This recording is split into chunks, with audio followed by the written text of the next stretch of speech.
Едва и чекам да се помести часовникот. Може би барем таа ноќ ќе се наспием. Нашиот регион 2 пати годишно ги поместува стрелките на часовникот. Меѓутоа, дали оваа пракса ќе стане минато?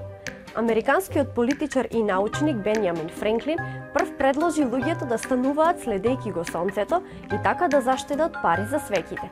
Идејата на поместување на часовникот е на луѓето да им се овозможи повеќе дневна светлина во текот на летните вечери, но и зимските утра. Летното сметање на времето прва го воведе Германија, а набрзо потоа САД и поголемиот дел Европа, додека земјите од Балканот со тоа почнаа од 1983 година. Но се повеќе земји го укинуваат поместувањето на стрелки. Европската унија најавуваше дека од 2021 година ќе престане со оваа пракса, но како последица на пандемијата од коронавирусот, одлуката престана да биде приоритетна, а државите не успеа да се договорат дали летното или зимското сметање на времето ќе стане стандард.